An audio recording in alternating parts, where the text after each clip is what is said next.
पाकिस्तान ने close meeting की मांग की थी और ये मीटिंग डिसाइड करता है यूएन सेक्रेटरी जनरल। मिसाल के तौर पर पार्टी ए और पार्टी बी के बीच में जंग होने वाला है तो दोनों में से एक चिट्ठी लिख देगा कि भाई करो, दुनिया में शांति भंग हो जाएगी। तो फिर मीटिंग होती है और ओपन मीटिंग्स होती हैं, फिर आप सुनते हैं ये हो रहा है वो। इन्होंने क्लोज मीटिंग की, क्या उन्होंने डॉक्यूमेंट पेश किया, भारत बदमाश है, भारत ये है, भारत वो हम पे ये कर रहा है, वो कर रहा है। उसने खुद मारा है पहलगाम में लोगों को और इसको फॉल्स फ्लैग ऑपरेशन का खिताब देने की कोशिश की। लेकिन मैम 15 है सदस्य, 10 टेम्पररी जो 2-2 साल की टर्म के लिए होते हैं और उसके बाद 5 परमानेंट। एक भी नहीं, और मैं बड़े सोच समझ के कह रहा हूं, एक भी नहीं है जिसने पाकिस्तान का समर्थन किया हो। चाइना अगर करता बेनकाब हो जाता।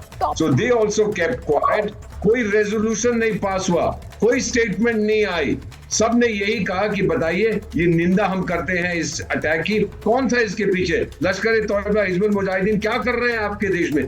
पाकिस्तान का एम्बेसडर कहते हैं 18 बार बाथरूम भागा गया वहां से, फोन करता था इस्लामाबाद को, आए बचा लो, मेरे को तो निवस्त्र कर दिया है लोगों ने। खैर अगले हफ्ते तक उसकी नौकरी चली जाएगी। तो ये जो उसको चांटा पड़ा है वहां पर, उम्मीद करता हूं कि उससे समझ जाएंगे कि अब वो बिल्कुल अकेले हो गए। फाइनली मैं इतना कहना चाहता हूं ma'am, I am an economist. किसी देश की अगर आप डिफेंस या कोई और स्थिति देखना चाहे, पहले आप उसकी इकोनॉमी देख लीजिए। टुडे जैसे हम बात कर रहे हैं जनरल साहिबान, there is a run on Pakistani banks. 3-3 kilometre की लाइनें लगी हुई हैं पाकिस्तानी बैंकों के बाहर, लोग पैसा निकाल रहे हैं और चीन का युआन डगमगा रहा है इस समय। मैम ये कॉम्प्रिहेंसिव जो हमने इनके ऊपर कॉम्प्रिहेंसिव नेशनल पावर, हमारा और international comprehensive national power, Pakistan बौखला गया। इस समय उनके प्रधानमंत्री और वित्त मंत्री ISI के हेडक्वार्टर में क्या कर रहे हैं? वो तो दोनों छुपे हुए सर, आपने बिल्कुल सही बोला। ISI के हेडक्वार्टर में क्या कर रहे हैं उनके प्रधानमंत्री, उनके मंत्री? संसद का सत्र बुलाया गया था, इसीलिए कर्नल नैन, इसीलिए बुलाया संसद का सत्र के वहां पर इस बात पर चर्चा होगी कि भारत अगर हमला कर देता तो क्या होगा। वहां 47 लोग गायब रहे, मेजर जनरल दत्ता, वहां 47 मंत्री गायब थे। अब ये वहां पर जो तस्वीरें आ रही हैं, ISI के हेडक्वार्टर में जा रहे हैं शहबाज शरीफ, यानी वहां पर पूरी जंग जो है वो ISI चला रही, वो सेना कर रही है, इसमें कोई दो राय तो है नहीं। लेकिन ये जो सायरन यहां से बज रहा है, कल जो पूरे देश में बजेगा, उससे वहां पर कितना हड़कंप मचेगा? Major general Datta sir, unmute please. या अभी देखिए, ऐसा है कि भारत ने क्या बोला, प्रधानमंत्री साहब ने क्या बोला कि हम उस टेरर नेटवर्क के पीछे जाएंगे जो इस पहलगाम हमले में मुनस्सिर है, चाहे वो करने वाला है या करवाने वाला है या उसका प्लानर है। तो हम तो टेरर नेटवर्क के पीछे जा रहे हैं। तो अभी मेरे को समझ नहीं आ रहा कि पाकिस्तान की आर्मी मोबिलाइज होके किसके लिए जंग लड़ना चाह रही है। क्या वो इसका, ये उन्होंने खुद ही बता दिया कि टेररिस्ट तो हम हैं, हमें इतना डर लग गया कि अभी हमला होने वाला है, भारत टेररिस्ट नेटवर्क के पीछे आने वाला है और पाकिस्तान की तो पूरी सेना ही टेररिस्ट है और पूरा देश ही टेररिस्ट है।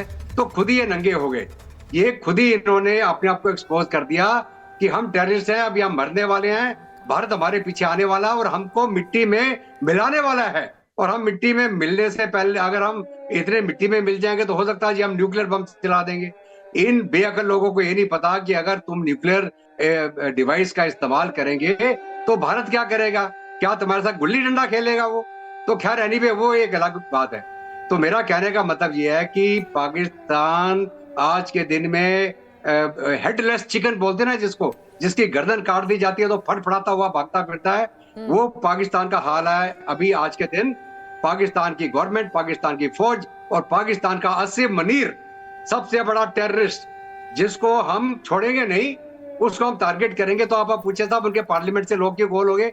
उनको ये डर है कि कहीं हमारी मिसाइल उनके पार्लियामेंट में न गिर जाए, क्योंकि सारे के सारे टेररिस्ट हैं वो, तो इसलिए अपनी जान बचाने के लिए तो भागेंगे।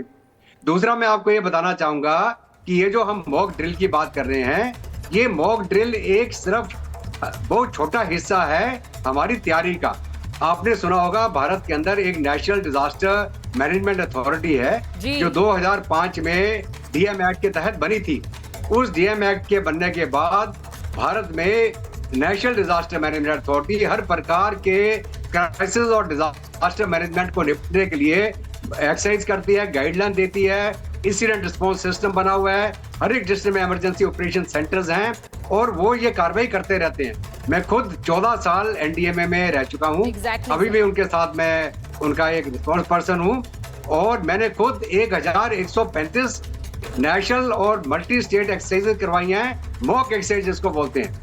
अभी जो सिविल डिफेंस होता है, सिविल डिफेंस हर एक जिला के जिला अधिकारी के नीचे होता है। वो जिला अधिकारी हर एक जिला का रिस्पॉन्सिबल ऑफिसर होता है as per the incident response system, और वो वहाँ की आईआरटी होती है जिसको हम बोलते हैं इंसिडेंट रिस्पॉन्स टीम। सर, आप जो ये बात तो बता अभी रहे ये जो हैं, सिविल डिफेंस की कार्रवाई, ये जो कल एक तरह से मैं बार बार कहती हूँ कि अलग अलग जिलों में, अभी थोड़ी देर पहले जब मैं डीजीपी सिंह से बात कर रही थी, मैंने यही कहा कि लोगों ने मॉक ड्रिल्स देखी है, फायर ड्रिल्स देखी है, कई संस्थानों में ऐसे होती हैं और उसका एक एक्सपीरियंस स्कूल्स में बच्चों को इसका भी एक्सपीरियंस है, क्योंकि अब हम स्कूल्स में भी कराते हैं। अब कल जो होगा वो एक सेंट्रलाइज्ड रिस्पॉन्स होगा और वो बड़ा जरूरी है कि देश के अलग अलग हिस्सों में कैसे इस एक क्षमता के साथ हम उस ड्रिल में रिस्पॉन्ड करते हैं, वो देखना है, वो बड़ा जरूरी है। इस बीच जब मैं आपसे बात कर रही हूं कर्नल सिंह, तो खबर जो आ रही है वो ये भी कि कल 4 बजे पाकिस्तान में शहबाज शरीफ ने एक बैठक बुलाई है।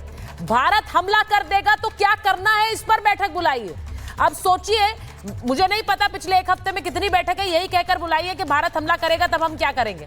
अभी वो आईएसआई हेडक्वार्टर में बैठे हैं, उनकी तस्वीरें आई हैं सामने, और अब कल 4 बजे उन्होंने बैठक बुलाई है कि भारत हमला करेगा तो हम क्या करेंगे। ये बड़ी खबर इस वक्त आ रही है। मैं चाहती हूं कर्नल नैन जरा एक बार दर्शकों को बताइए कि पाकिस्तान के में जो एक खौफ है, ये बैठक जो हो रही है, भारत के हमले से हमारा रिस्पांस क्या होगा, इसीलिए ये कैबिनेट मीटिंग बुलाई गई है। कर्नल नैन को स्क्रीन पर लीजिए। कर्नल नैन आईएसआई हेडक्वार्टर से वो फीडबैक लेकर जाएंगे और फिर इस बैठक को करेंगे। जी देखिए सुचारिता, ये सब इनकी फड़फड़ाहट चल रही है। कल भी इन्होंने मीटिंग बुलाई थी, लेकिन उसके अंदर आपने देखा फजलुर रहमान ने क्या कहा कि उनकी खुद के मंत्री नहीं थे। वहां पे एक उमर याकूब करके एक इनके पार्लियामेंट्रियन थे, उसने कहा कि भारत पक्का अटैक करने वाला एमिनेंट है, और वो तो ये तो उन्होंने हथियार भी बता दिया कि हम लोग जो है ब्रह्मोस का इस्तेमाल करने वाले हैं। लेकिन इस पूरी मीटिंग में कल वाली में भी पीटीआई ने पार्ट नहीं लिया सुचारिता, और पीटीआई के प्रवक्ता से जब बात की गई तो उसने ये कहा कि हम किससे बात करें। पहली बात तो उन्होंने कहा कि जो आर्मी चीफ है या मुनीर, उसके पास कोई हक नहीं है सेना को बॉर्डर पे लगाने का, ये डिसीजन पार्लियामेंट का होना चाहिए था।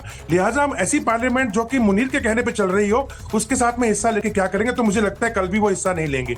लेकिन एक बात मैं आपको बताना चाहूंगा मुस्तारिता कि जो जनरल मुनीर है, इसकी मिलिट्री डिप्लोमेसी बिल्कुल फेल निकली। इस रेडिकल इंसान ने सोचा था कि हम पूरे मौलानाओं को इस्तेमाल करके और पूरे पाकिस्तान के अंदर, इसके मंत्री भी बोल रहे थे कि सबके सब हम लोग 24 करोड़ लोग इकट्ठे हो जाएंगे, लड़ेंगे, हथियार लेके वहां जाएंगे। लेकिन लाल मस्जिद जो कि सबसे बड़ी मस्जिद है पूरे पाकिस्तान की, इस्लामाबाद के अंदर, उनके जो इमाम हैं और जो अब्दुल अजीज गाजी, उन्होंने कल पूरे मौलानाओं को वहां बुलाया था। सबसे पहले सवाल किया कि भारत के खिलाफ कौन लड़ेगा, एक हाथ नहीं उठा। फिर उन्होंने कहा कि आप लोग शायद सही सोच रहे हैं, ये इस्लाम की लड़ाई नहीं है। उन्होंने कहा कि भारत के अंदर इतने जुल्म मुसलमानों पे नहीं होते